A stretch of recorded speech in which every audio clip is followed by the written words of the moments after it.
Hey guys, welcome back to another video on the Fluval Evo. Today's video is going to be on the modifications available for this particular setup, which ones I've gone for and why I've chosen to go for them. So what I'll do is I'll start from top and make my way down. Obviously at the top of the tank we have lighting.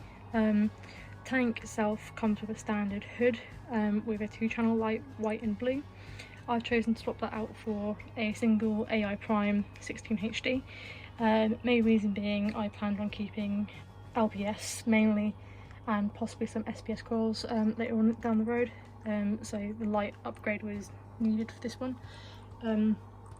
I've seen a few people use different lights like the Kessil 880s, which are great lights, but I preferred the controllability of the AI as well as the colours it provides, which is why I went for this one over the slightly cheaper Kessil A80. Right, so kind of going along the lines of the light. Obviously I couldn't use the standard hood that came with the tank because it wouldn't work for the light, so I've gone for the DD jump guard. This is a 75 by 75 centimetre, which is the smallest one you can get. I'm not too sure if this one would really class as a modification rather than a added extra, but for flow I decided to go for a Jabo SW2 controllable wave maker. As I mentioned before, I do plan on keeping mainly LPS and possibly some SPS in the future, so flow is quite important on this tank. Went for the Jabo SW2 because it's nice and compact and, like I mentioned, controllable, so you can adjust the pulse on it and create more random wave motions. Added a D-Flow 1/2 inch random flow generator. If you watched my first video, I did have two 1/4 inch ones, but Darren from D-Flow kindly sent me out a 1/2 inch one to try, and personally on this tank I do prefer it just because it gives a bit more broader flow. I will link D-Flow's website down below as well if you want to check them out. Moving on to filtration upgrades for this tank. If you watched my first video, you'll know I added the D-Flow first chamber straight away, which has my mechanical filtration on, so my filter floss, my carbon and floss guard when I'm using it. My second chamber, I have now added a D-Flow second chamber insert, which I'm running as a mini refugium. I've also got a really badly made DIY refugium light. It seems to be doing the job for the moment, but I would likely upgrade that at some point just because it doesn't look great. I'll start with the chamber one. As you can see, you've got the flow director, which essentially creates a faster, more directed flow into the first chamber, which means that the media is used efficiently. So water comes through this top part here, drops down through the filter floss, and then trickles down through the carbon, whatever you have in the second stage, and then it's forced through the third bit, falls down to the under section around here, and then is pushed up and into the second chamber. If you've got a Fluval Evo, I do really recommend media baskets from D-Flow. Got some great reviews on them compared to other brands, and they do the job.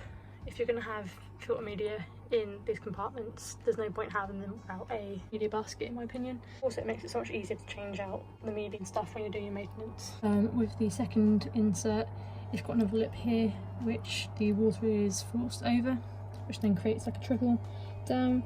I've removed one of the shelves from this one, so I can set my Cheeto on the second shelf, so it pushes it through there. And then below that I have some more biological media. Then it then goes into the third chamber, which if you can see back here, I have added a water to buff. This is the Aqua Smart Micro. So essentially when the water level goes below the sensor on here, the water comes out of this little pipe to the side, and that just keeps the salinity around the same level and stops evaporation from drawing out the heat really, if it will focus. But I've still got the standard stock return pump that comes with the tank. You can upgrade these, which I have thought about doing, but at the moment I'm going to keep it with the standard stock because I've got my wave maker and I've got the random flow generator on here. I think if I upgraded the stock pump as well, it'd probably be a bit too much flow. I think that's all the kind of modifications, all apart from I've had quite a few people asking about the signage on my tank. This was done by a company called Aqua UK on Instagram and Facebook. I'll link them down below as well. What I'll do quickly is go over the tank and show you how it's doing. Right, so everything has just recently been fed, so it isn't probably the best time to film it. You might be able to tell I have added a few more coils to the tank. I've added a handful of Zoas. So already had the Art of Chaos, which is the orange one down there. Next to it I have added a head of raster. I've also got the 2 heads of God of War, that is more red in person. 3 heads of pink zipper, eagle eye, got fairy dust in the back there, green bay packers, blueberry fields forever, reverse space monster, and 2 other ones that I can't actually remember what they are. Blasto down the back there is doing good, just growing another head at the moment. Recordia, I've got 2 in here, believe it or not. One of them is looking pretty bad, to be honest. I'll insert a picture of what it did look like yesterday actually. Overnight it had a bit of sulk. I did do a water change the other day and I did increase the salinity slightly, as well as, because it's been quite hot in the UK, I did also heat the water to the exact temperature because I was trying to bring it down a little bit. So that's probably what's annoyed it. Hopefully it will pick back up soon. Other than that, everything else in the tank is doing good. Hammer's doing fine.